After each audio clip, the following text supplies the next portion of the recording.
தேவனுக்கு மகிமை உண்டாவதாக. இந்த நாளில் மீண்டும் ஒரு முறை உங்களோடு சேர்ந்து தேவனை மகிமைப்படுத்தும்படியாய் பரிசுத்த ஆவியானவர் நமக்கு தர்ற வார்த்தைகளை உங்களோடு பகிர்ந்து கொள்ளும்படியாய் தேவன் தந்த கிருபைக்காய் துதி செலுத்துகிறேன். அன்புக்குரிய அவருக்கும் ரட்சகரும் ஆண்டவருமாக இயேசுவின் நாமத்தினால என் அன்பின் நல்வாழ்த்துக்கள். ஹல்லேலூயா. ஓகே, எல்லாரும் பெரும்பாலும் தமிழர்கள் தானே இருக்கிறீங்க. മലയാളികൾ ക്ഷമിക്കുക, മലയാളത്തിലും സംസാരിക്കാൻ എന്നാലും സമയം പോരാ. ഓക്കെ, ദൈവം അനുഗ്രഹിക്കട്ടെ. വചനത്തിലൂടെ നമുക്ക് കിടക്കാം. ഓക്കെ, മത്തായി സുവിശേഷം 11 அதிகாரம் 28, 29, 30 வசனங்களை நாம் வாசிக்கும்போது அது மத்தாயி 11, 28, 29, 30 வருத்தப்பட்டு பாரம் சுமக்கிறவர்களே நீங்கள் எல்லாரும் என்னிடத்தில் வாருங்கள், நான் உங்களுக்கு இளைப்பாறுதல் தருவேன். அடுத்தது நான் சாந்தமும் மனத்தாழ்மையுமா இருக்கிறேன். என் நுகத்தை உங்கள் மேல் ஏற்றுக்கொண்டு என்னிடத்திலே கற்றுக்கொள்ளுங்கள். அந்த வார்த்தை என்னிடத்திலே கற்றுக்கொள்ளுங்கள். அப்பொழுதுதான் உங்கள் ஆத்துமாக்களுக்கு இளைப்பாறுதல் கிடைக்கும். ஹல்லேலூயா. இளைப்பாறுதல் என்பது நம்ம எல்லாரும் விரும்புகிறதான ஒரு காரியம். சரீர பிரகாரமான இளைப்பாறுதல் உண்டு, அதுதான் அதிகமாக நமக்கு தெரியும்.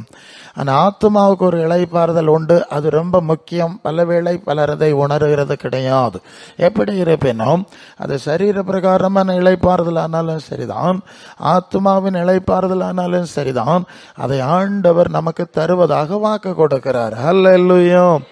ஆனால் இங்கே ஒரு கண்டிஷன் என்னன்னா, நீங்கள் என் நுகத்தை ஏற்றுக்கொண்டு என் பாதத்தில் அமர்ந்து என்னிடத்தில் கற்றுக்கொள்ளுங்கள். ஹல்லேலூயா. என்னிடத்தில் கற்றுக்கொள்ளும்போது தான் உங்களுக்கு இளைப்பாறுதல் கிடைக்க முடியும். என்னுடைய நாமத்தை நீங்கள் வெறுமனே பயன்படுத்தி இளைப்பாறுதலை அடைந்து விட முடியாது.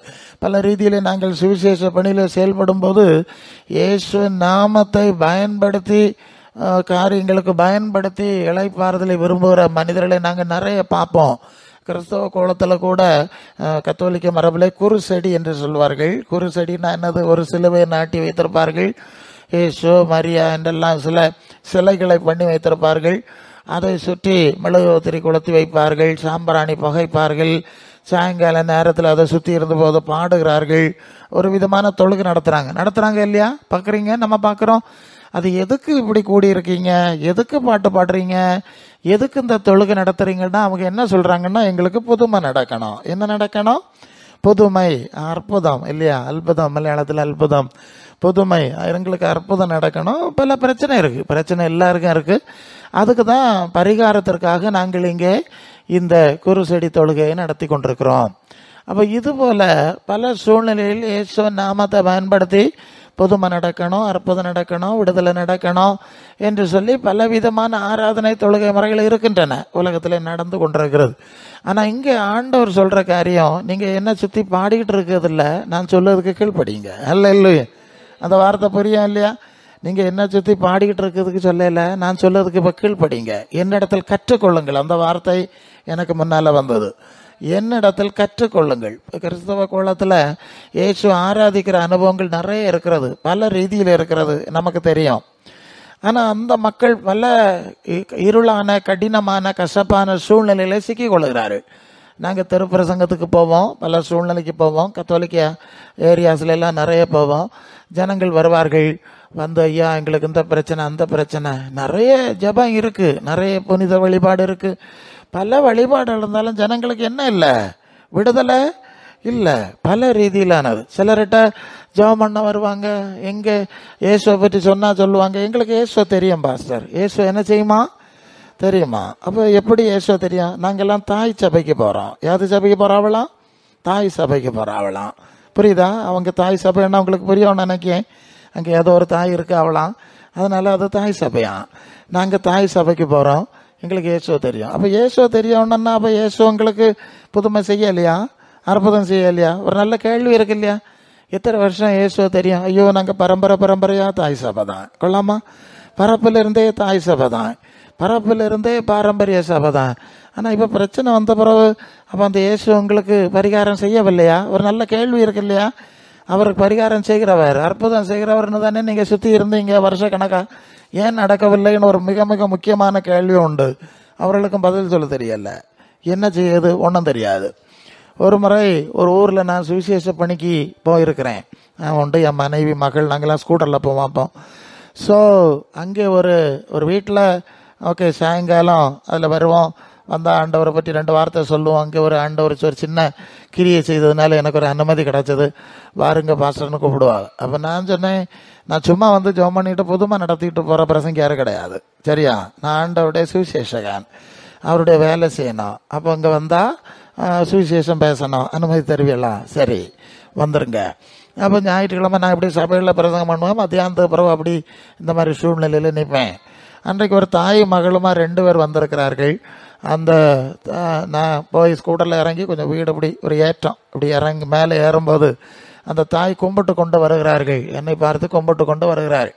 பக்கத்தில் ஒரு 23 வயசு இருக்கக்கூடிய அவருடைய மகள் நிற்கிறா. அந்த அம்மா சொல்லுது, பாஸ்டர் இந்த மக நல்லா பேசிகிட்டு இருந்தா, திடீர்னு பேச முடியாமல் ஆயிடுச்சு, நான் என்னெல்லாமோ செய்து பார்த்தோம், ஒன்றுமே சரி வரையில. என்னெல்லாம் செய்து பார்த்திய?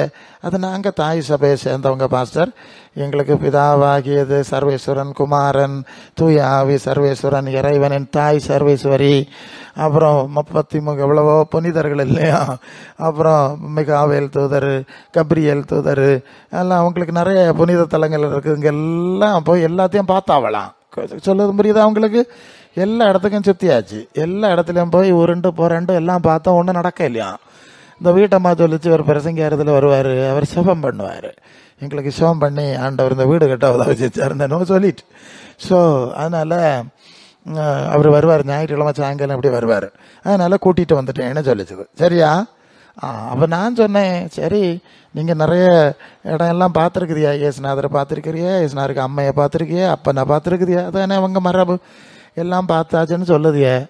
சரி, இவன் நல்லா பேசிகிட்டு இருந்தான்னு சொன்னான், திடீர்னு பேச முடியாமல் ஆயிடுச்சு.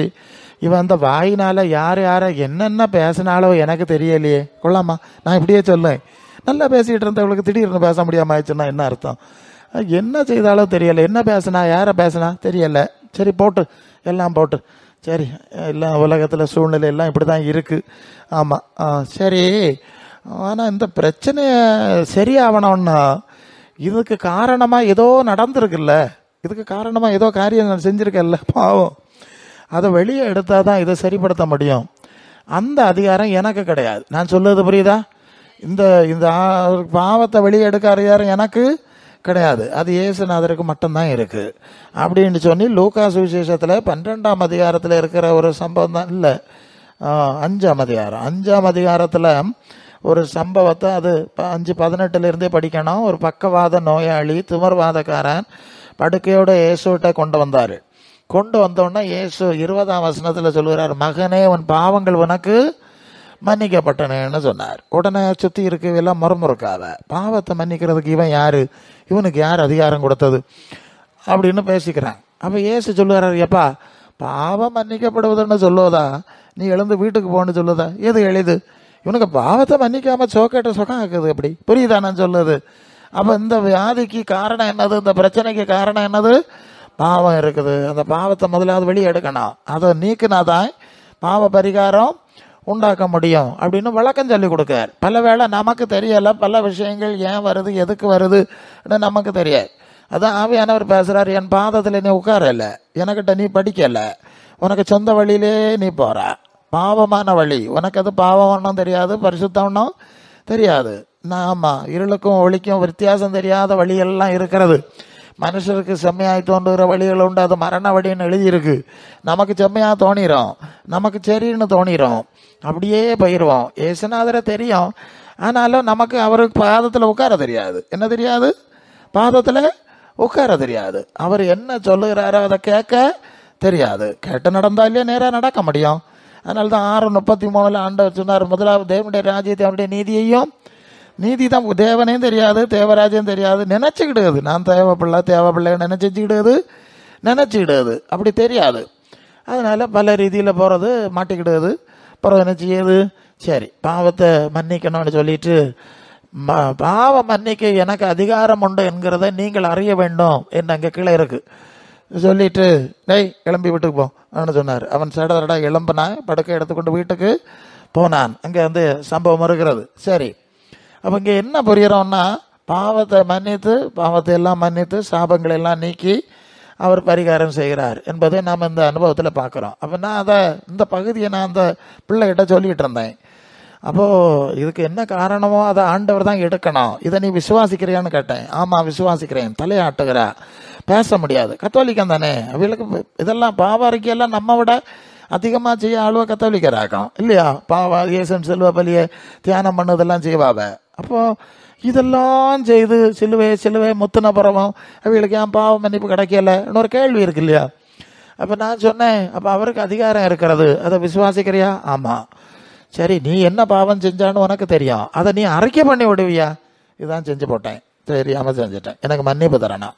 சரி, இனி நான் செய்யாமல் இருக்க பார்ப்பேன். செய்யாமல் இருப்பியா? பாவத்தை அறிக்கை செய்து விட்டு விடுகிறவன் இறக்கம் பெறுவான். விட்டு விடுகிறவன் அப்போ கொண்டே தெரிஞ்சா இறக்கம் இல்லை இல்லையா?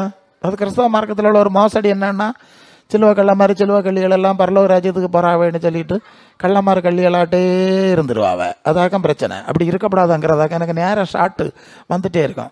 அப்படி கள்ளமாறு கள்ளிகள்லாம் பரலோகத்துக்கு போக முடியாது. பரலோக ராஜ்யம் கள்ளமாருக்கு ராஜ்யமா, பாவிலுக்கு ராஜ்யமா? இது என்னத்தை சொல்லுதே நீங்கள்?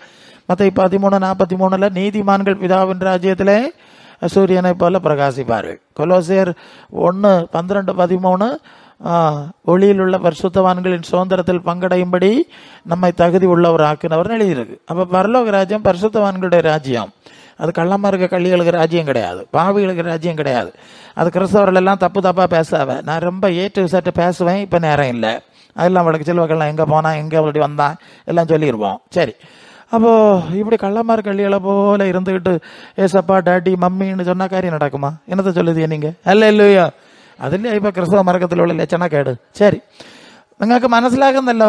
ഓക്കെ, അങ്ങനെ പാപത്തിൽ ജീവിച്ചു കൊണ്ടിരുന്ന അങ്ങനെ എങ്ങനെ ഓടിക്കൊണ്ട് വട്ടം കറങ്ങിയിട്ട് ഉരുണ്ട് പറഞ്ഞ് തിരിഞ്ഞാലേ ദൈവം അവിടെ അനുഗ്രഹം തരുമില്ല, പരിഹാരം ചെയ്യുന്നില്ല എന്നുള്ളതാണ് അല്ലേ? അവൻ പറയുന്നത് അനുസരിക്കേണ്ടത് ആവശ്യമല്ലേ? ആവശ്യമാണ്. യേശു പറയുന്നത് അനുസരിക്കണ്ടേ? ஆவசியமான. அதே அതാണ്. ஓகே, இப்போ என்ன நடக்குன்னா இப்படி சொன்னேன். அப்போ சரி, பாவ அறிக்கை செய்வியா? செய்வேன். தலையாட்டிச்சு. இனி செய்யாமல் இருக்க பாப்பியா? சரி, செய்யாமல் இருக்கு. நல்ல வேகமாக தலையாட்டினா. சரி, நான் இப்படி சொல்லிக்கிட்டு இருக்கக்குள்ள அவள் என் முன்னால் முழங்கால நின்றுட்டா. கத்தோலிக்கார் தான் மணிக்கணக்காக முழங்கால நிற்கி ஆளுவாச்சே, முழங்கால நின்றுட்டா. நான் தலையில் கையை வச்சு இயேசு நாமத்தில் இவருடைய பாவங்கள் மன்னிக்கப்படுவதா, இயேசு நாமத்தில் இந்த பிசாசனுடைய அதிகாரம் அப்புறப்பட்டு போவதா, இயேசு நாமத்தில் சுகம் உண்டாவதா. நான் ஆமேன் போடல, இப்படி ஜோம் பண்ணிக்கிட்டே இருக்கேன். அவள் பட்ட முழங்காலேருந்து எழும்பியாச்சு. எழுப்பி ஒரே பேசிக்கிட்டே எழும்பியாச்சு. எப்படி? நான் ஆமேன் போடுறதுக்கு முன்னாலே பேசிக்கிட்டே எழுப்பியாச்சு. பிறகு சொல்ல, நான் என் பாட்டியை தாரமாரா திட்டி போட்டேன். அதுக்கப்புறம் தான் இப்படி எல்லாம் வந்து கொள்ளாமா? அது சொல்ல, பார்த்துடுங்க. பாட்டியை தாறுமாறா கெட்ட வார்த்தை எல்லாம் போட்டு திட்டி போட்டாலாம். அதுக்கப்புறம் தான் இப்படி ஆச்சான். பார்த்துடுங்க, நம்ம எப்படி எல்லாம் பேசுவோன்னு பார்த்துடுங்க. ரொம்ப சிக்கல் தான். எங்கே கொண்டு விட்டுன்னு பார்த்துடுங்க. வாயை அடைச்சி போட்டாரு. கத்தோலிக்க பொம்பளைன்னு விடையில. சரி, புதிய ஏற்பாடு கொடுத்து பக்கத்தில் உள்ள தூய ஆவியினாலே நடத்தப்படுற சபைக்கு போன்னு சொல்லி விட்டேன். வருஷங்களாச்சு. நான் தான் சுத்து பிரயாணி. ஹல்ல இல்லையோ. அப்போ பாவ மன்னிப்பு ஆண்டவர் கொடுத்து தான் நமக்கு சுகத்தை தரணும். இது முதல் இளைப்பாறுதல் தரணும். அது பல ரீதியில இருக்கு. அப்போ பாவத்தை விட்டு விடுவேன், நான் இனி ஆண்டவருக்கு பிரியமாக நடப்பேன்னு என்ன செய்யணும்? ஒப்பு கொடுக்கணும். அவருடைய பாதத்தில் இருப்பேன். இனி நீர் சொல்லுறதை கேட்பேன். ஏசப்பா டாடின்னு சும்மா சொல்லிட்டு சும்மா ஓடிக்கிட்டே தெரிய மாட்டேன். என்ன செய்யணும்? பாதத்தில். அப்போ ஆண்டவருடைய பாதத்தில் இருக்கணும். அவருடைய பாதத்தில் இருந்து கற்றுக்கொண்டாதான் அடுத்த காரியங்கள் கிடைக்கும். இல்லைன்னா அது ஆண்டவர் சொல்லுவார், ஒரு பொம்பளை இயேசு நடந்துட்டு வந்தா பிள்ளைக்கு பேக்க ஓத்திரமாக்கம் சுகம் தரணும் அப்படின்னு வரும்போது, அது மற்ற 15:26 அங்கே வரும்போது ஆண்டவர் சொல்லுவார், பிள்ளைகளின் அப்பத்தை எடுத்து நாய்க்குட்டிகளுக்கு போடுகிறது. மற்ற 15:26 பிள்ளைகளின் அப்பத்தை எடுத்து நாய்க்குட்டிகளுக்கு போடுறது நல்லதில்லைன்னு சொல்லிட்டார். நல்லா யோசித்து பாருங்க. உங்களுக்கு தாங்க முடியாத வியாதி, கஷ்டம், துயரத்துல வந்து ஏசப்பா டாடி டாடி மம்மி மம்மின்னு சத்தம் போட்டுட்டு இருக்க நேரம் மக்களுக்கு வச்சிരിക്കുന്നത് എടുത്ത് നായ്കൾക്ക് കൊടുക്കുന്നില്ല. പിള്ളേർക്ക് വെച്ചിരിക്കുന്ന എടുത്ത് നായ്കൾക്ക് കൊടുக்க மாட்டேன் എന്ന് പറഞ്ഞാലേ നിങ്ങൾക്ക് എങ്ങനെ ആയിരിക്കും? നിങ്ങളുടെ മനസ്ഥിതി എങ്ങനെ ആയിരിക്കും? അല്ലല്ലോ, മനസ്സ് എവിടെ இருக்கும்? சிலர் ஓடிடுவாவ. ஆனால் அந்த பொம்பளை ஓடையில எங்கே ஓடுதுக்கு உள்ள இடம் ஓடி சுற்றி கடங்கிட்டு இருக்காங்க. வட்டம் கறக்கிட்டு இல்லையா அஞ்சா வந்திருக்கான். திட்டுனா திட்டிட்டு போட்டு ஓடி ஒன்றும் ஆகப்படுறது கிடையாது. அடுத்தது ஒரு வார்த்தையை சொல்லுவா, மெய்தான் ஆண்டவர். என்னது? வாஸ்தவத்தை തന്നെ നീ പറയുന്നത് പോലെ ഞാൻ നായാ അല്ലേ? நான் நாய் தான், உண்மையை சொல்லிட்டா. சண்டை ஒன்றும் போடல. நாயின்னு தானே சொல்லணும். நான் நாய் தான், பிள்ளை இல்லை.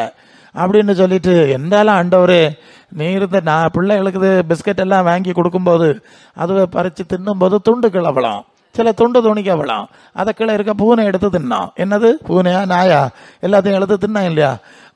அப்படின்ட்டு சொல்லியிருக்கு இல்லையா? எனக்கு துண்டு தரணும். எப்படி? நாக்கி உள்ள துண்டு.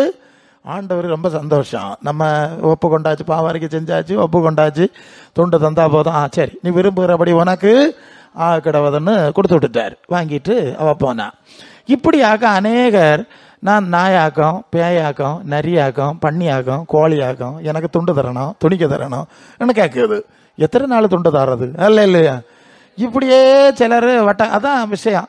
இப்படியே சுற்றிட்டு அடிமைன்னு நெஞ்சில் அடிச்சுக்கிட்டே நடப்பா. நெஞ்சில் அடிச்சே நடத்து முதல்ல மனம் திரும்பு, ஆண்டவருடைய பாதத்தில் இரு, அவர் சொல்லுவது கேளு. அல்ல இல்லையா? அவர் சொல்லுவதை கேளுன்னு சொன்னால் கேட்க மாட்டாவ. அப்புறம் எப்படியா இளைப்பாறுதல் வரும்? அல்ல இல்லையா? அது எங்களுக்கு எல்லாம் தெரியும். இப்போ எனக்கு தெரியும்னா பின்ன போ, பின்னக்கு என்னத்துக்கு வந்தா? ஆமாம், ஆளுவ சொல்லுது எங்களுக்கு எல்லாம் தெரியும். தெரியும்னா போ, என்னத்துக்கு இங்கே வந்தாய் போ என்று சொல்ல வேண்டியதான். தெரியாது, தெரியும்னு சொல்லுவதே தப்பு தான். எனக்கு எல்லாம் தெரியும்னு சொல்லுவது தானே எல்லா சாபத்துக்கும் காரணம். நான் சொல்லட்டா?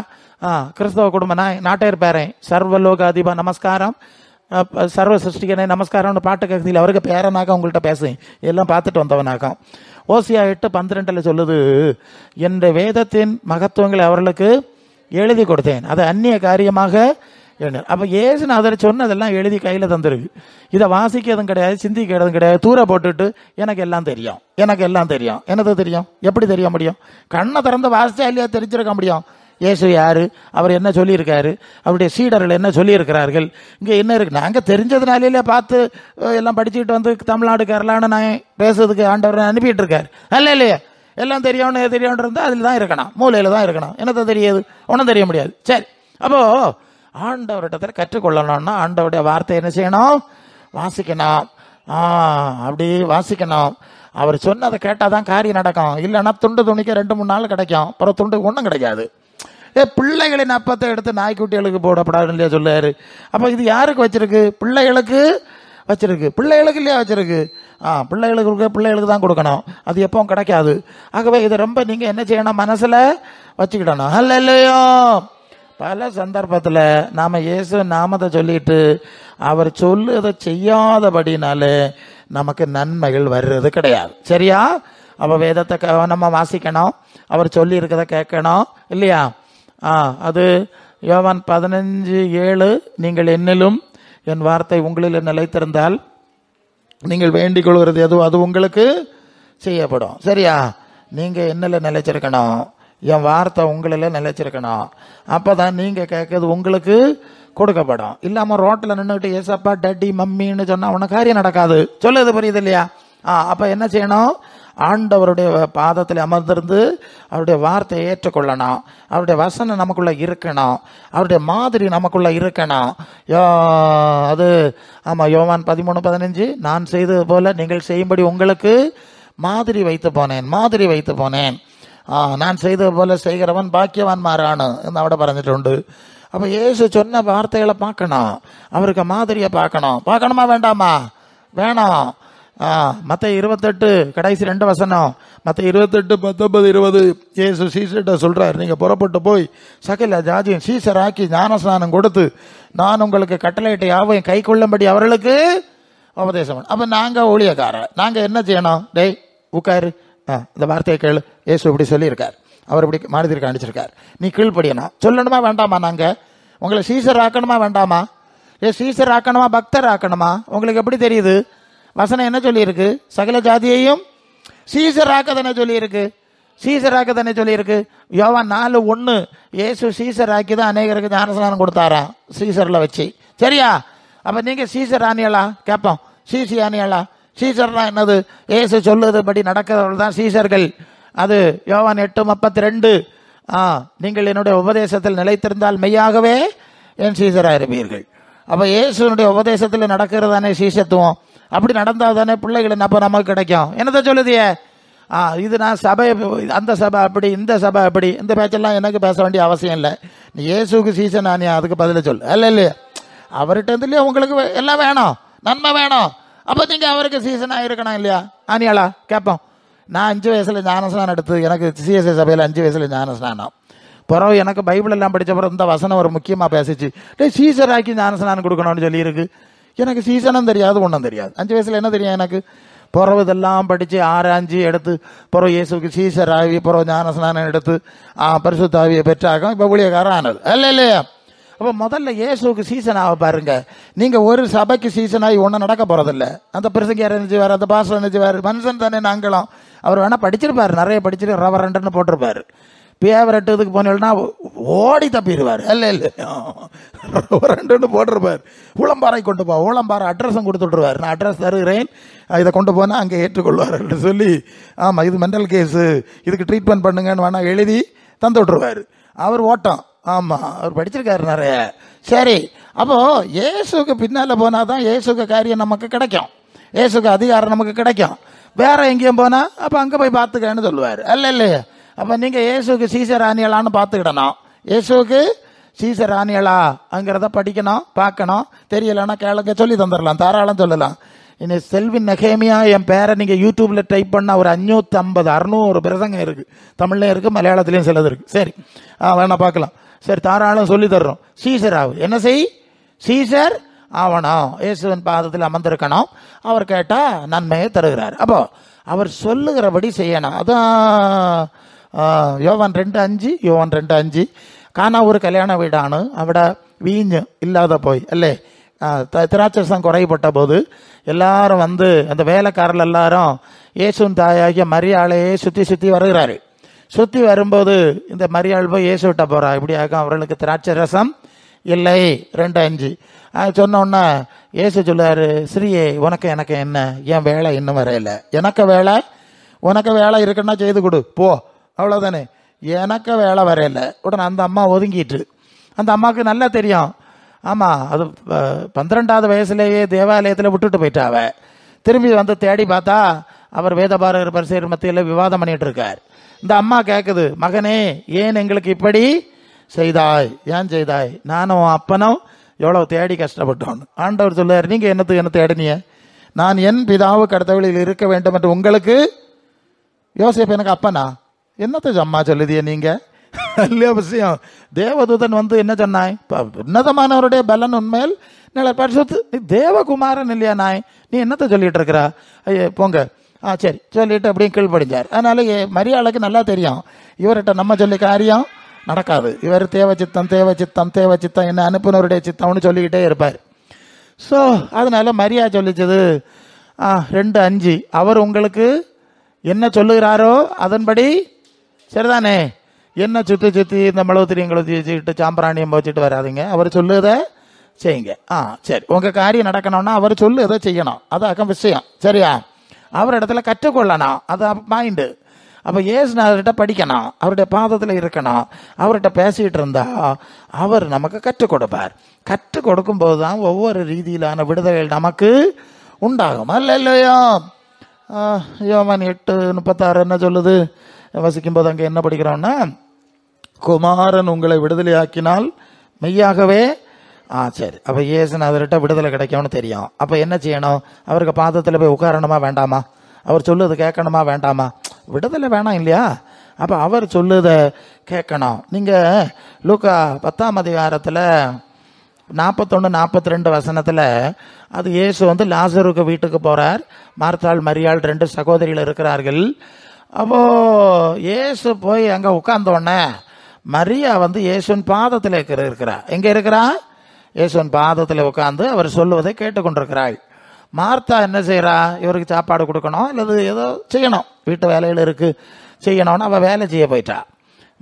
மரியா போகலை. அப்போ இயேசு அவள் கோபத்தில் திருப்பி அங்கே இயேசுவிட்ட வந்து, பாருங்க நான் இந்த வேலையெல்லாம் செய்துட்டு வடக்கு தக்கா வட்டம் கறக்கிட்டு நடக்கேன், ஓட்டக்கால மாதிரி ஓடுகிறேன், அங்கே ஓடுகிறேன் இங்கே ஓடுகிறேன். இவளுக்கு எப்போ பார்த்தாலும் செபம் அம்மா இப்படியே கடந்தா வருமா, நல்ல காரியம் பார்க்காண்டாமா அப்படின்ட்டு அவள் குற்றச்சாட்டு வைக்கிறா. குற்றச்சாட்டு வைக்கும்போது இயேசு சொல்லுகிறாரு, மார்த்தாளே உனக்கு நிறைய கவலை, தேவையானது என்னன்னு உனக்கு தெரியாது, தேவையானது ஒன்றே, மரியாள் தன்னை விட்டு எடுபடாத நல்ல பங்கை தெரிந்து கொண்டாள். அப்போ தன்னை விட்டு எடுபடாத நல்ல பங்கை கண்டுபிடிக்க தெரியலை. அவருக்கு பாதத்தில் இருக்க தெரியல, அவர்கிட்ட படிக்க தெரியல. அல்ல இல்லையா? ஆமா, அவர் சொல்றார், நானே வழியும் ஜீவனும் சத்தியம் ஜீவனமா இருக்கிறேன், நானே உயிர்த்தெழுதலும் ஜீவனமா இருக்கிறேன். அல்ல இல்லையா? அப்ப அவர்கிட்ட ஜீவன் இருக்குன்னு தெரியுது. யார்கிட்ட ஜீவன் இருக்குது? இயேசுநாதர்கிட்ட ஜீவன் இருக்கு. ஒரு தொட்டா சுகம், அவர் சொன்னா சுகம், எல்லாம் நடக்கும், எல்லாம் ஜீவன் இருக்கு. அது யோவான் 10:10, நான் திருடவும் கொல்லும் அழிக்கவும் வருகிறான், நான் அவளுக்கு ஜீவன் உண்டாயிருக்கவும் அது பரிபூர்ணப்படவும் வந்தேன். அப்ப எனக்கிட்ட ஜீவன் இருக்கு. யார்கிட்ட ஜீவன் இருக்கு? இயேசுகிட்ட ஜீவன் இருக்கு. அப்ப இயேசுகிட்ட ஜீவன் இருக்கணும், என்ன செஞ்சிருக்கணும்? அவரை சுத்தி வந்திருக்கணுமா? அவருக்கு பாதத்தில் இருந்திருக்கணுமா? என்ன செய்ய ஐயா? சில வேளை அப்படிதான், சில இடத்துல சில ஆளுகள்கிட்ட காரியம் ஆகணும்னா அவருக்கு பின்னால நடக்கிறாரு, எல்லாம் செருப்பை தொடச்சு வேணாலும் கொடுப்பார்கள். அந்த அளவு எப்படியாவது அந்த மனுஷனை வச்சு என்ன செய்யணும்? காரியம் ஆகணும். அதுக்காக வேண்டி செய்யறாங்க இல்லையா? ஊழியத்திலே உண்டு, ஐயா என்ன செய்யணும், ஐயா என்ன செய்யணும், ஊழியக்காரர்களுக்கு பணிவிடை செய்தா நன்மை கிடைக்கும்னு சொல்லி எல்லாரும் காத்து கிடக்காவ. அப்போ உலகத்திலே இப்படி எல்லாம் காத்து கிடக்காவ இல்லையா? அப்ப ஆண்டவர்கிட்ட ஒரு காரியம் நடக்கணும்னா அவருக்கு பாதத்தில் உட்காரணுமா வேண்டாமா? என்னதை சொல்லுதியே? இல்லையா? அது பேய் வந்தாதான் உட்காருவோமா? நோய் வந்தாதான் உட்காரணுமா? அப்ப ஆயுசு முழுதும் பேய் நோய் வந்துகிட்டே இருக்கணுமா? அப்படி அர்த்தம். அவருக்கு பாதத்தில் உட்காருங்க, அவர் சொல்லதை கேளுங்க. நான் என்ன செய்ய சித்தமா இருக்கிறேன். அப்போஸ்தலர் நடபடிகள் 9ஆம் அதிகாரத்தில் என்ன படிக்கிறோம்? அங்கே சவுல் என்கிற மனுஷன் அவன் கர்த்தருக்கு விரோதமா போறான். எப்படி போறான்? அவன் நினைச்சுக்கிட்டு நான் கர்த்தருக்கு ஊழியம் செய்கிறேன், நான் விசுவாசியாக்கும், நான் தேவ சித்தம் செய்கிறேன் அப்படின்னு நினைச்சுக்கிட்டு அவனுக்கு போக்கில் போறான். 9ஆம் அதிகாரத்தில் நீங்கள் ஆமா, அது 1-3 நீங்க படிச்சுட்டு போனா அங்கே இருக்கு. சவுல் என்ன நினைக்கிறான்? நான் கடவுளுடைய பக்தன், கடவுளுடைய ஊழியக்காரன், கடவுளுடைய சித்தம் செய்கிறேன் அப்படின்னு நல்ல பக்தி வைராக்கியமாட்டு இயேசுவை பின்பற்றுகிறவரெல்லாம் துன்பப்படுத்துறதுக்கு ஓடிட்டு நடக்க. இது என்னது புதிய மார்க்கம்? எனக்கு தெரியாத மார்க்கமா? எங்களுக்கு தெரியாத வேதமா? கொள்ளாமா? எங்களுக்கு தெரியாத வேதமா? எங்களுக்கு தெரியாத மார்க்கமா? இன்னும் எங்க இதுல வந்தான்? விடப்படாதுல, செப வீடு கட்டு அனலாம், தீ கொடுக்க நம்பல, வழி விடப்படாதுல, அடைச்ச நம்பல, பிரிச்சறைய நம்பல, உலகத்துல நடக்குது இல்லையா? ஆமா, எங்களுக்கு தெரியாத தெய்வமா? வெளிநாட்டு தெய்வமா? இல்லை சண்டை போடுவான்வன். இது மாதிரியாக இவன் நான் தேவனுக்கு தொண்டு செய்கிறேன்னாக்கும் ஓடிட்டு நடக்குது ஆளு சவுலு.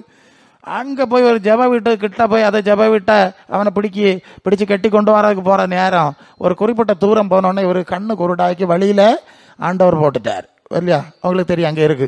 கண்ணை குருடாக்கி போட்டாச்சு, இப்போ கண்ணு தெரியாது. இனி ஓடுது எப்படி? இதுவரை பலம் இருந்து பணம் இருந்து எல்லாம் இருந்து நினைச்ச நேரம் ஓடி பறந்து போயிட்டான். இப்போ கண்ணே தெரியலன்னா இனி எங்கே போகிறது? நீ விழுந்து கிடக்காரு. சத்தம் கேட்குது. ஆண்டவர் சொல்லாரு, என்னை துன்பப்படுத்துகிறாய். யாருன்னு கேட்டா, நீ துன்பப்படுத்துகிற இயேசு நான்.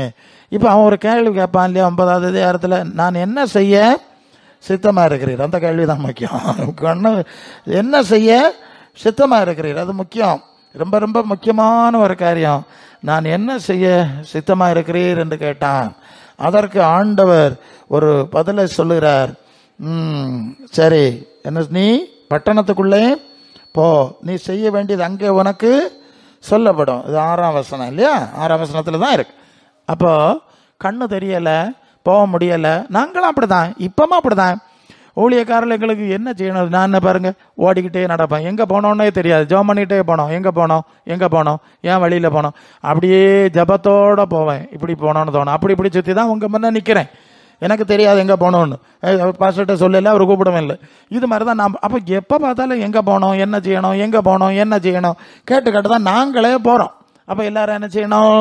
அவருடைய பாதத்தில் வந்து நான் என்ன செய்ய சித்தமாக இருக்கிறேன். சித்தமாக இருந்தேன்னு சொன்னோன்னா குருடாக்கி வழியில் இல்லையா கிடக்கு, நீ பட்டணத்துக்குள்ளே போ, உனக்கு செய்ய வேண்டியது சொல்லப்படும், அங்கே ஏற்பாடு பண்ணுங்க. என்ன செய்கிறோம்? உனக்கு கிடக்கு இடத்துல இல்லை, இப்பவுமே பேச, அங்கேயே சொல்லப்படாதா? அதுக்கு எல்லாம் ஏற்பாடு வச்சிருக்கு, வாரதான் சொல்லணும். சரியா? அல்ல இல்லையா? அதில் கிடந்து கண்ணை குருடாக்கி போட்டிருக்கு. இனி என்ன செய்யணும்? பட்டணத்துக்குள்ளே போ, நீ போக வேண்டிய இடத்துக்கே போ. வேற அது கரெக்டு, நீ எங்கே போகணும், ஏன்னா அதுக்கு சிஸ்டம் இருக்கு. நான் சொல்கிறேன், அங்கே போ, உனக்கு ஏற்பாடு செய்யப்படும்னு சொல்லி. அப்போ கூட வந்தவையெல்லாம் மற்றவனுக்கு திடீர்னு கண்ணு குருடாகி போச்சு. என்ன ஆச்சுன்னு அவனுக்கும் பயம்தான். பயத்தோட இவனை கையை பிடிச்சி எப்படியாவது 2 பக்கம் 2 ஆள் வேணுமே நடத்தி எடுத்து எங்கே கொண்டு விட்டுருக்கு? அங்கே தமஸ்கு என்கிற பட்டணத்திலே நேர் தெரு என்கிற ஒரு தெருவிலே யூதா என்று சொல்லுவவருடைய வீட்டிலே தான் இவங்க போறாவ. ஏன்னா அதுக்கு பக்கத்தில் தான் ஒரு ஜப வீடு இருக்கு. இந்த ஜப வீட்டுல அந்த பாஸ்டரை என்ன செய்யணும்? அரெஸ்ட் பண்ணணும், கைது செய்யணும். அப்ப அதுக்கு இவனுக்கு ஆள் ஒரு தான் இருக்கான், அதான் யூதா. யாரு? தமஸ்குல நேர் தெருவில் யூதாங்கிறவன் இவனுக்கு இயக்கத்தை சேர்ந்தவன், சரியா, யூத மார்க்கத்தை சேர்ந்தவன். இவனெல்லாம் செட்டப் பண்ணி அங்கேருந்து வச்சிருப்பான். டே வா இங்கே வந்து நல்லா சாப்பிட்டுட்டு நான் ஆடெல்லாம் வெட்டி இறைச்சி எல்லாம் போட்டு நல்லா சாப்பாடு தரேன், நல்லா தின்னுக்கிட்டு முழு பலத்தோட பிரசங்கார தூக்கிட்டு வந்துடுறானா. அதாகும் திட்டம் இல்லையா? அந்த திட்டத்தோட அதனால சொல்லிட்டாரு, நீ போக வேண்டிய இடத்துக்கே போ, நேரு தருவா போ. அங்கே போயாச்சு. இவன் அங்கே போனா இறைச்சி, அவன் ஆடும் வெட்டி இறைச்சி சாப்பாடு வச்சா இவனுக்கு தின்ன முடியுமா? கண்ணு கட்ட குருடனுக்கு 3 நாள் தின்னா முடிச்சா மாட்டானா, அங்கே எழுதியிருக்கு. அங்கே கிடந்து தின்ன வேண்டாம் குடிச்சா வேண்டாம். இப்படி ஆகி போச்சு. தெய்வமே, பக்தி வைராக்கியம் இருந்து நான் தான் கடவுளுக்கு ஊழியம் செய்கிறேன், அங்கே போகிறேன் இங்கே போகிறேன்னு ஓடி இப்படி ஆகி போச்சே தெய்வமே. இப்போ இயேசுநாதர் யார எதிராக போனோமா அவர் வந்து நிற்காரு. கொள்ளாமா டேய் எனக்கு ஊழியக்காரனைய பிடிச்சிக்கிட்ட போறா அப்படின்னு அவர் வந்து நிற்காரு. என்ன செய்யணும் இருக்கான். இந்த நேரம் அங்கே அதே அதிகாரத்தில் இருக்கிறது, அங்கே அந்த தமஸ்கு பட்டணத்தில் அனனியா என்று பெயருள்ள ஒரு அந்த ஊழியக்காரன் அந்த சபையை தான் இவர் உடைக்க போயிருக்கார். அதுதான் அதுக்கு பொருள். அங்கே கர்த்தர் வந்து அந்த அனனியாவுக்கு தரிசனமாகிறார். 12-13 வசனங்கள்ல அதே 9ஆம் அதிகாரம். அந்த அனனியாவிட்ட என்ன சொல்லுகிறார்னா அங்கே தான் சொல்லுகிறார். என்ன சொல்லுகிறார்? நீ இந்த தமஸ்குவில் நேர் தெருவில் யூதான்னு ஒரு பெயர் உள்ளவனுக்கு வீட்டுக்கு போ, அங்கே இப்படி சவுல் என்று சொல்கிறவன் வந்திருக்கிறான், எல்லாம் இருக்குது. 11ஆம் வசனத்தில் இருக்குது, 10-11 படிச்சிடலாம். எல்லாம் அட்ரஸை சொல்லி அவன் ஜோம் பண்ணிட்டு இருக்கான். அவனுக்கு ஒரு சொப்பனம் கொடுத்துருக்கேன், கவனிக்கிறீங்களா? அவனுக்கு ஒரு சொப்பனம் கொடுத்துருக்கேன். என்ன சொப்பனம்? அனனியான்னு ஒரு பேர் உள்ளவன் வருவான்.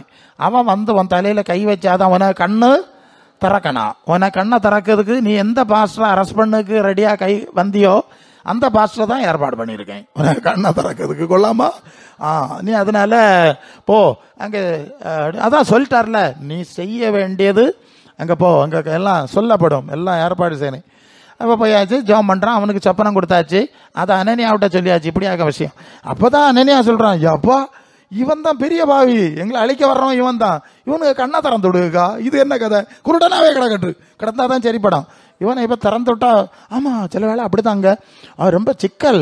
நாங்களும் சொல்லுவோம், சில நாய் பயங்கரமாக கட்டினா, என்ன நாயா கட்டினான்னு என்ன செய்வா, அது ஊர் போகிற ஆளெல்லாம் கடிக்குது, பிடிச்சி கட்டி போட்டிருக்கான் இல்லையா? கட்டி போட்டிருக்கோம். கட்டி போட்டாச்சுன்னா அது கலந்து ஐயா அப்போ அம்மோ வா வா வா வான்னு சத்தம் போடுறதெல்லாம் தெரியும் இல்லையா? ஓட்டி பறந்து நடந்து ஒரு நாயை பிடிச்சி கட்டி போட்டா அது படுக பாடு. நீங்கள் பார்த்துருக்குதீங்களா? கட்டி போட்டுரு. உடனே பார்க்க ஐயோ மானா மறவுது, எப்படியா மானா மறகுது அப்படின்னு அதை ஒரு ஆள் அவுத்தோட போனா அவுத்தோடுனுங்க சங்கில கடிச்சான்.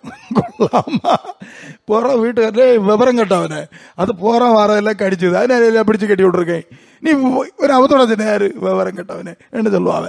அதனால நாங்கள் சொல்லுதுண்டு, வந்த உடனே அவுத்து விட்ற முடியாது, முதல்ல கொணப்படு. என்ன செய்யணுமா? கொணப்படு, உன் பாவங்கள் போக கொணப்படு, சோபம் மாறட்டு, அப்புறம் மனம் திரும்ப கொணப்படு, அதுக்கப்புறம் அவுத்து விடலாம், இப்போ விட்டா இன்னும் கடிச்சு போடுவா அப்படின்னு எல்லாம் இருக்கு. நாங்கள் ஓகே. ஸோ அதனால இவன் பயப்படாத, நீ போ, நான் பார்த்துக்கிட்டேன், நீ கண்ணத்தை போ, ஜோம் பண்ணு, பரிசுத்தாவி எல்லாம் பெறணும், அதுக்கப்புறம் எனக்கு ஊழியக்காரனாக்க வேணும் திட்டத்தை சொல்லுகிறார். அவர் வர்றார், கண்ணை தர்றார்.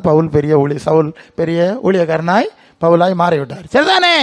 ஹல்லேலூயா. அப்போ என்ன புரியுதுன்னு சொன்னா, நான் என்ன செய்ய சித்தமா இருக்கிறீர்னு கேட்கணும், ஒவ்வொருத்தரும் கேட்கணும். கேட்கும்போது அவர் பேசுவார், உனக்கு ஏற்பாடு செஞ்சிருக்கிறேன், ஆமாம் என்ன செஞ்சிருக்கிறேன், உன் கண்ணை திறந்து விடுறதுக்கு ஆள் ஏற்பாடு பண்ணியிருக்கிறேன், நீ இப்போ அங்கே வர சொல்லுவேன். இன்னொரு இடத்துல அது அப்போஸ்தலர் 10ஆம் அதிகாரத்தில் கொர்நேலியுங்கிற ஒரு மனுஷன், நல்ல மனுஷன், நீதிமான், உத்தமன், அவன் ஜெபம் பண்ணிட்டு இருக்கிறான். அவன் இடத்துல கர்த்தருடைய தூதன் ஒருவன் வந்து நிற்கிறான். கர்த்தருடைய தூதன் வந்து பேசுகிறான், அது கொர்நேலியுவே, உன் ஜெபங்கள் உன் தான தர்மங்கள் எல்லாம் தேவ சமூகத்தில் வந்திருக்கு, ஆனால் இன்னும் சில காரியம் நீ செய்ய வேண்டியிருக்கு. இன்னும் சில காரியம், நீ நல்லவன் தாண்டே, நீ ஜபிக்கிறவன் தாண்டே, தான தர்மம் எல்லாம் சேரவன் தான், ஆனாலும் இன்னும் சில காரியம் நீ செய்யணும். அதுக்கு என்ன செய்யணும்னா அடுத்த ஒரு அட்ரஸ், இன்னொரு அட்ரஸ். அது என்ன அட்ரஸ்? யோப்பா பட்டணத்துக்கு ஆள் அனுப்பு, கடற்கரை, அங்கே சீமோன், அங்கே தோல் 12 இருக்கிற ஒருத்தன் இருக்கிறான், சீமோன், அவனுக்கு வீட்டில் பேதுருன்னு மறுபெயர் உள்ளவர் தான் அங்கே தங்கி இருக்கான். எவ்வளோ அட்ரஸ் கரெக்டுன்னு பார்த்துடுங்க. அவனை கூட்டிட்டு வா. அங்கே ஒருத்தனுக்கு நீ போகிற இடத்துக்கு போ, நான் ஆள் வர சொல்லுறேன், இன்னொருத்தனுக்கு நீ அந்த ஆளை கூப்பிடு, அப்போ அவன் வந்து செய்ய வேண்டியதை சொல்லுவான். இப்படி பேதுரு அந்த அட்ரஸில் போகிறாங்க, தேடி கூட்டிகிட்டு வர்றாங்க. பேதுரு வந்தார், வந்து பிரசங்கம் பண்ணுகிறாரு. அவர் பிரசங்கம் பண்ணிக்கிட்டு இருந்தபோது பரிசுத்த ஆவியானவர் அங்கே இறங்கினார். ஹல்லேலூயா. அப்போ இங்க கவனிக்கிறீங்களா?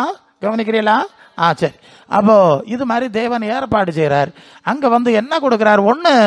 ஒரு மனுஷனுக்கு மனம் திரும்புதலை கொடுத்தார். சவுலுக்கு என்ன கொடுத்தார்? நீ போற வழி தப்பு, கடவுளை தெரியும், தெய்வத்தை தெரியும்னெல்லாம் சொல்லாத, வேதத்தை கண்ணை திறந்து பாரு அப்படின்னு கண்ணை திறந்து விட்ட பிறகுதான் பவுலுக்கு மனசுல ஆச்சு, மேசியா இயேசுதான். அல்லேலூயா. அப்புறம் அவர் தான் ஆமா சரிதாண்டே, மேசியாங்கிறது இவர் தான் அப்படின்னா அவருக்கு கண்ணை திறந்து விட்டு அவர் ஊழியக்காரன் ஆகிட்டார். இப்போ அது ஒரு பக்கம். இங்கே கொர்நேலியுவுக்கு ஒன்றும் தெரியாது, பேதுரு வரை சொல், அவன் வந்து பிரசவம் பண்ணுகிறான். இப்போ அவனுக்கு பரிசுத்த ஆவியை கொடுக்குறாரு. அங்கே என்ன நடக்குதுன்னு சொன்னா, அப்போஸ்தலர் 15ஆம் அதிகாரம் 8ஆம் வசனத்தில் விசுவாசத்தினாலே அவருடைய இருதயங்களை சுத்தமாக்கி 15:8 சுத்தமாக்கி இருதயத்தை பார்க்கிற தேவன் நமக்கு பரிசுத்தாவியை தந்தது போல அவர்களுக்கும் பரிசுத்தாவியை கொடுத்து அவர்களை குறித்து சாட்சி கொடுத்தார். ஹல்லேலூயா. இப்ப என்ன கொடுக்கிறார்? சாட்சி கொடுக்குற பரிசுத்தாவி. எனக்கு நேரம் இல்லை, நான் ஷார்ட்டா போனோம். அப்போ அவருடைய பாதத்தில் இருந்தா அவருடைய வசனம் கிடைக்கிறது. அவர் நடக்க வேண்டிய வழியை உனக்கு காண்பிப்பேன். அது அவருடைய பாதத்தில் இருந்து அவருடைய வார்த்தைகளை வாசித்துட்டு இருந்தால் தான் கிடைக்கும். இயேசுவின் பாதத்தில் அவர் சொன்னதை கேட்கணும். அதை சொல்லிட்டேன். 2வது, அவர் தம்முடைய ஆவியினாலே நம்மை நிரப்புகிறார். ஹல்லேலூயா. பரிசுத்த ஆவியினாலே நிரப்பும் போதுதான் வசனம், அது 2 கொரிந்தியர் 3:17, கர்த்தருடைய ஆவி எங்கே உண்டோ அங்கே விடுதலை உண்டு. அப்போ கர்த்தருடைய வார்த்தையில நடக்கிறதுனால விடுதலை. சத்தியத்தை அறிவீர்கள், சத்தியம் உங்களை விடுதலையாகும். அது யோவான் 8:32. சரி, சத்தியம் உங்களை விடுதலை. அப்ப சத்தியத்தில் நடக்கும்போது விடுதலை உண்டாகிறது. கர்த்தர் தம்முடைய ஆவியை குறித்து விடுதலை உண்டாக்குறார். இதெல்லாம் அவர் செய்து கொண்டிருக்கிறார். அல்ல அப்ப என்ன செய்யணும்? அவருடைய பாதத்தில் இருக்கணும். அப்போ அவர் சொல்லி தருவார், நீ இங்கே போ அல்லது இன்னாரை கூப்பிடு, அவர் சொல்லுறதை செய், கையில் இருக்க வேதத்தை வாசி, எல்லாம் வழிகாட்டுகிற தேவன். அல்ல அப்போ ஆண்டவர் சொல்லுவது, நீங்கள் என் நுகத்தை உங்கள் மேல் ஏற்றுக்கொண்டு என் பாதத்தில் அமர்ந்திருந்து என்னிடத்திலே கற்றுக்கொண்டா மட்டும்தான் உங்கள் சரீரத்துக்கும் இளைப்பாறுதல் கிடைக்கும், ஆத்துமாக்களுக்கும் இளைப்பாறுதல் கிடைக்கும். இல்லாமல் பணத்தை கட்டுக்கட்டாக எடுத்துகிட்டு காரம் வண்டியை எடுத்துகிட்டு ஓடனா என்னத்தை நடக்கும்? ஒன்றும் நடக்க இல்லை, பார்த்துட்டு தானே இருக்கிறோம். ஆகவே அன்பான தேவ பிள்ளைகளே, இந்த நாட்களில் ஒரு நல்ல உணர்வு இருக்கட்டு. நீங்கள் நான் என்ன செய்ய சித்தமாக இருக்கிறீர்னு கேட்கணும். எல்லாம் தெரிஞ்சிருக்குன்னு சொல்லிட்டு இருந்தேன்னா கடைசி வர உருப்படாமல் போயிடும். அப்படி செய்யாமல் நான் என்ன செய்யணும், அங்களே கேட்டு தானே நடக்கும். அப்படி கேட்டு நடந்தேன்னா அவர் ஒவ்வொன்றா வழி காட்டுவார், போக வேண்டிய இடத்த காட்டுவார், கூட்டிகிட்டு வர வேண்டிய ஆளை கொண்டு வருவார், அவர் சத்தியத்தை தருவார், சத்திய ஆவியினால நிரப்புவார், அதனை உண்டாகிற எல்லா நன்மைகளையும் தந்து முடிவிலே நித்திய ஜீவனை, என் ஆடுகள் என் சத்தத்துக்கு செவி கொடுக்கிறது, அவை எனக்கு பின் செல்லுகிறது, அவைகளைத்தான் நான் அறிந்திருக்கிறேன், அவைகளை என் கையிலிருந்து யாரும் பறிச்சிட முடியாது, நான் அவைகளுக்கு தான் நித்திய ஜீவனை கொடுக்கிறேன் என்று சொல்லி ஆண்டவர் சொன்னார் இல்லையா? அப்ப முதலாவது ஜீவனை கொடுக்கிறார், 2வது பரிபூர்ண ஜீவனை கொடுக்கிறார். சரியா? யோவான் 10:10. முதலாவது சரீர இளைப்பாறுதலை கொடுக்கிறார், 2வது ஆத்மாவுக்கு நித்திய இளைப்பாறுதலை கொடுக்கிறார். ஆக நீங்க செய்ய வேண்டியது, ஆண்டவரே நான் என்ன எனக்கு வழி தெரியாது, ஒன்றும் தெரியாது, நான் என்ன செய்ய சித்தமா இருக்கிறீர் என்று அர்ப்பணத்தோடு ஜெபம் பண்ணி கொண்டே இருந்தா கர்த்தர் உங்களோடு பேசி உங்களை தொடர்ந்து நடத்தி ஆசீர்வாதமாய் உங்கள் காரியங்களை முடிய பண்ணுவார். கர்த்தர் தாமே இந்த வார்த்தையினால் உங்களை ஆசீர்வதிப்பாராக. ஆமென்.